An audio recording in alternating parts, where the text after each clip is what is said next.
Greetings, this is the 425 guide for Disney Tiles Bit Late Funeral. I don't know if you guys noticed, but Vietnamese funerals are 3 days long, and it's the dumbest fucking shit of my life. So I started to stream a bit late, but I did the 425. The hardest wave was, I think it was wave 3.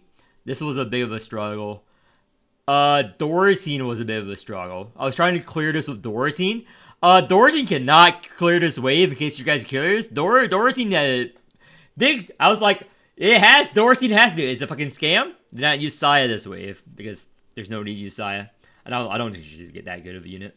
But I'll go over each boss in the first 10 minutes, then I'll make the video, then I'll go into detail later. So in the first 10 minutes, I'm just going to give you a quick rundown of each boss.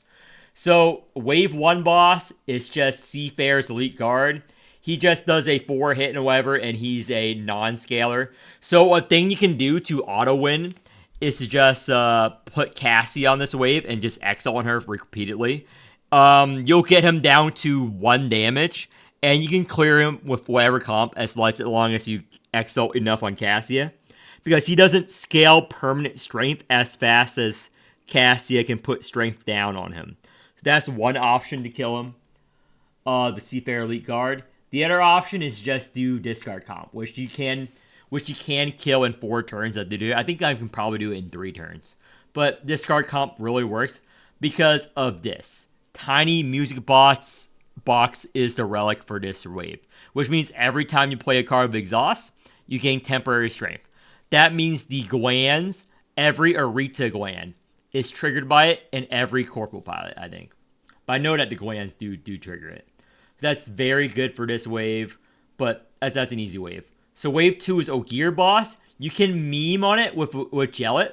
Now, I cleared this without playing any Jellet cards and doing any real Jellet combos. What do I mean by that for this specific boss? Check on boss battle. Yep, for boss battle. Jellet only did 130,000 damage. The boss has, I think, 2 million HP total or something. It's around there. But the reason is the boss has a shield. And I memed on it. So you can do this with a E3 Jellet, just any level, as long as you can somehow get to the boss. The last time this boss came around, it was very easy to get the boss, but now it's like 2 or 3 mandatory mob fights before you fight the boss. But the way you do this is every time you break his shield, he loses 25% of his max HP. So every Gel Exalt is in essence 50% max HP because it does break the shield this turn and make him only gain 1 shield next turn. That auto breaks from the bleed, regardless of what Jellet level you have. So in the course of, let's say, 2 Jellet cycles, you push him each phase. Yeah. That was 50% of his HP without me playing a Jellet thing. So you can just do whatever. Like you can save, you cannot Gel Exalt this turn, but I did this because I was on stream showcasing how this works. So again, all my runs are streamed. But you would not use a Gel Exalt here, but I used it here just to showcase it and explain how it works on stream. But you would wait till next turn when he gets a shield. So you end turn here. Again, we don't have a lot of damage. We don't need a lot of damage. I'm just doing this to just do it.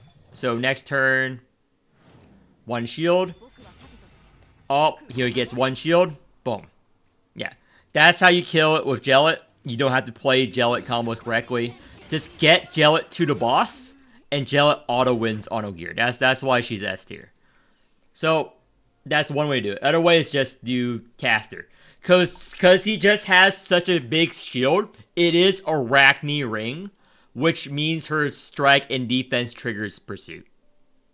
So, since Pursuit goes through shield, the final verdict, you can just play Arachne Caster, just stall.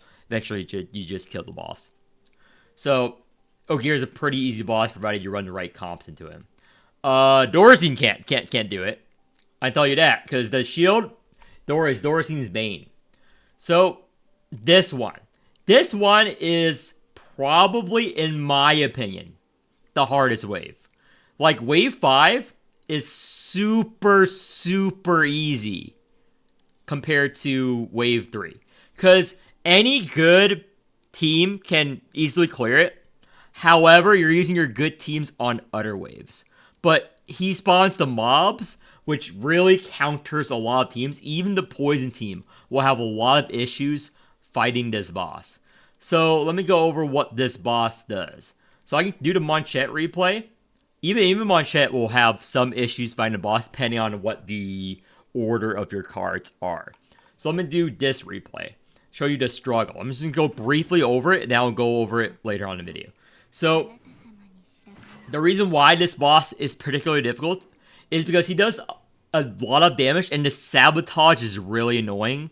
Like, eventually you'll have cards that has 500 plus sabotage stacks, and these spiders, every time you play a non-command card, which is most comps, which means this card, which means babies, which means insights. So that's 3 mechanics. Every time you play it, you give them permanent strength.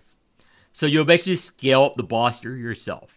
And whenever you do X amount of damage to the boss, he gets 50% reinforced. So you can't really do a big burst turn. You need to do several burst turns. And the mobs the boss spawns has like 130,000 HP, which is an issue for most non-CAF teams in terms of AoE power. So that's a big issue to this boss. Again, Arachne and stuff, no issues at all fighting this boss. But chances are you're using Arachne on other waves and not this wave. So this boss is particularly difficult. The poison comp does work. It is a bit of a struggle though. It is a bit of a struggle. Again, the big thing is that he spawns a mob with 140,000 HP every now and then with 2 lives. It's a very annoying boss. It's probably the most annoying boss. I'll show you how I did it, or you can just watch my VOD. So, this boss, Skull Hunter. This is a easy Blue Will win. Blue Will is probably the best comp to go against this. Anytime Skull Hunter comes around, you play Blue Will or Goliath on it, and you play the mechanics wrong. Because I'll go over what I mean. Even with a level 60 Blue Will, you will win automatically. You will win automatically because, again, remember what I say about Goliath's Law of the Strong? Anytime the boss scales faster than you, you love it. You love it. So, the whole mechanic of this boss is Headhunter, or Hunted Stacks.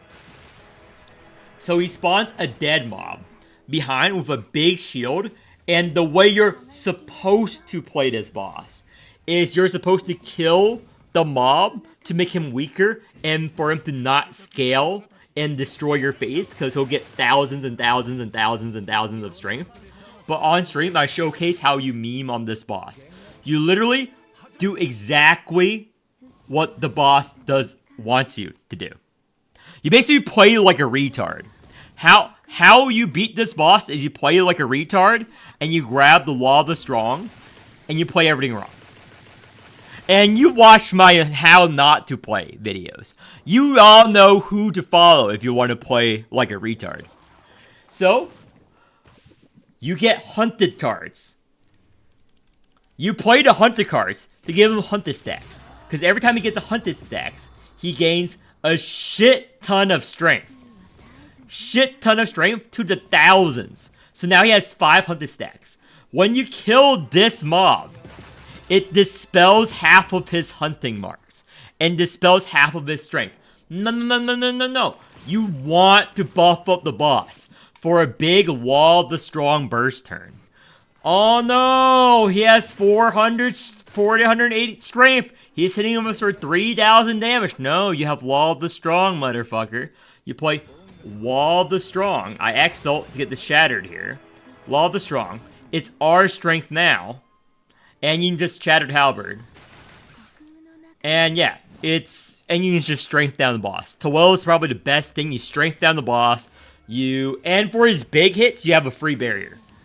This should have no issues. If you go my videos from a year ago, I did this with a level 70 Tawell. Just regular 70 Tawell. Like my earliest D-Tide guides, This has been a while since this boss came around. My earliest guys had me fight Toil on this boss. So this is like the easiest Toil boss in the fucking game. In the fucking game for you to play. Because again, just play counter. You have a Wall of the Strong at the ready. So we had 1600 strength there. Because we played the boss wrong. And yeah, that was half of his HP. And next time he does that, he dies. So, while a big hit, we can either play the Wall of the Strong, or we 6-wing barrier. 6-wing barrier is over. Yeah, going on next boss is an easy blue wall boss. And obviously G Murphy. G Murphy's a bit of a struggle versus it, because it's not 2 health bars, it's 1 health bar, because he is going to attack you. But it works. So let's go over to the last boss real quick. It's the newest boss. It's the Saya boss, Bizarro Flesh, or Saya boss. I don't know what you want to call it. So, Calf works against it, and Stall Caster works against it. Both of these comps work very well against the boss. Now, if you're using a Caster comp, you gotta bring a Lay or someone to dispel the Vuln. The main mechanic of this boss is that he steals your weakness and Vuln you applied on him and apply it to you. But the thing about this boss is with a Calf or a Stall Caster, he doesn't really scale that fast as long as you are paying attention to what he does. Because he gained hunger stats.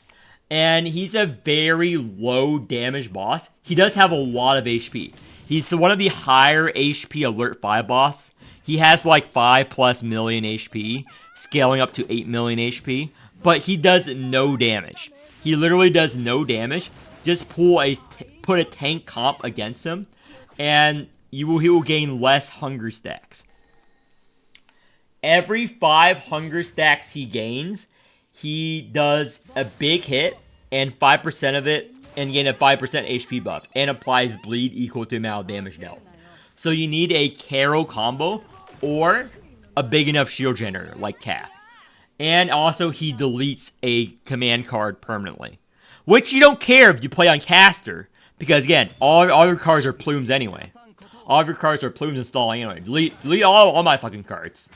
And just stall forever on Caster. And yeah, you can watch my replays or just watch the VOD and see how I did the boss on Caster. It is quite simple. Again, you can stall this boss infinitely. He does no damage. He always does this transfer thing. So, when you're playing this on Caster, you do not inflict Vuln ever. Just get your relics. Just inflict weakness on the boss, because if he transfers weaknesses to you, you don't give a fuck. You don't care about weaknesses on you. So yeah, just play Stall Caster, just play Calf, and just stall the fuck out of him. He will die eventually, because he has no real scaling. He has no real scaling. He counters a lot of units. Not Calf and Caster though, because again, the way they work is they can just stall this boss forever. Yeah. You just stall forever and kill the boss. It is very easy boss compared to Wave 3. Now let me go into in-depth of every boss here. How does the boss gain hunger? So, let me answer your question, because again, this is on stream. Actually, I forgot to put on chat on the side. So I have like 50 plus viewers watching my D-Tie stream. I never announced these, even though I was like a bit late. So they watched it. I answered questions. I took my time. I went slow. But there we go. I put it on chat. I probably shouldn't have done that before, but I'm lazy. But how does the boss gain hunger? So the boss gain hunger when he's doing his double hit, whenever he deals unblocked damage. Which means if any of the damage goes through your shield, he gains an additional hunger stack. If none of them go through your shield, that's 1 hunger stack. Later on, in Phase 2, he gets 1 hunger stack every turn. And he also gains 2 hunger stacks if he transfers Vuln and weaknesses from him to you. Oh no, if he gains 2 hunger stacks if he does not transfer Vuln and weakness from him to you. And only 1. So we basically account for he gets 1 hunger stack every turn. 2 in Phase 2. And an additional 1 if you play a mechanic wrong.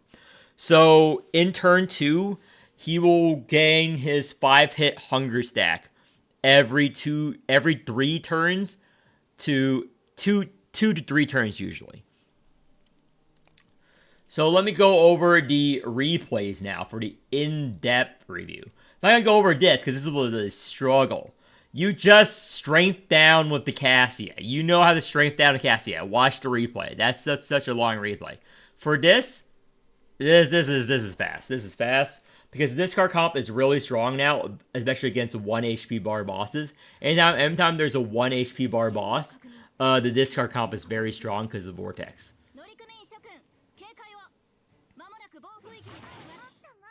It's very strong because of Vortex. Why does it get her OE bar filled even though you play her strike defense card? I don't have OE Arachne, is the reason why. I don't have OE Arachne. I'm not going to get OE Arachne. I don't feel the need to get OE Arachne. She's strong enough at the current investment level. But it is stronger. But I don't see as much of a gain from it compared to saving my pools for a good DPS unit or something else. I'll probably spend pools on Pikmin or something. Because Pikmin's a unit I can plus 12 and not regret it. Or dies. But I'll wait for their banners because I don't want their wheels. I don't want their wheels. Their wheels are pretty trash. Pikmin and, yeah, not their nanny. Because their wheels are, like, pretty trash. Like, Pikmin's wheels also trash on him, by the way. It's not that good. Like, sometimes I just make him a Keyflare bot. Not even use his wheel D-tide. Yeah, turn 3, I do this. Yeah, it's the discard comp is very easy to play with Arachne unless you're a fucking retard. But do that. Yeah. I just do all this and prepare for the burst turn next turn. Yeah, it's always Posse. The only unit you should ever rouse in a discard comp is Arita. And you just use all of your Keyflare to rouse. So I proc 1 DR here on purpose, because again, we have 119, might as well proc it, because I'm going to kill next turn anyway. So this is a red stance turn, I play the Eski card, and I prep for the Arita burst. So I play the Lightning, he takes 80% more technical damage, get rid of all the glands, discard, play that. So I'm going to rouse Corporal to get her over exalt. I mean, get her regular exalt. To apply Bone to the boss. Because after I exalt on Vortex, that's going to feed enough Alienus to Corpo with the relic I have. Yeah. With the relic I have to have the Bone. So I should have exalted on Corporal here, but I didn't pay attention. I didn't pay attention to the thing. But I got rid of all the glands first, except for 1. I saved 1 for the discard potential. Exalt, and again, you generate 2 cards, you play them, boss is dead. Getting to the boss is harder than the actual boss, but Wave 2. I did already show how you do it on Ogier. I don't think I need to go over anything else. And I don't need to go over anything else for this long video. So, this boss. Do I go over this? Sure. No, you can watch the VOD. This is way too long to go over this. You can watch the VOD. It's on my live stream. It was a bit of a struggle. 5 points. 5 points for bragging rights. Or if you don't have a good enough team, you can do 2 alert 5s. But let's see here. She Murphy, 3 turns. This, I already did this on stream. I don't need to go over that. I can go over this. Also did it on stream. Yeah, I'm just gonna make these D-type videos just like shorter. Because I already did it, because I stream it anyway. If you want the longer version, just watch the fucking VODs. Yeah, this D-type guide is over. I explained every boss, and I show you how to do them. 20 minutes.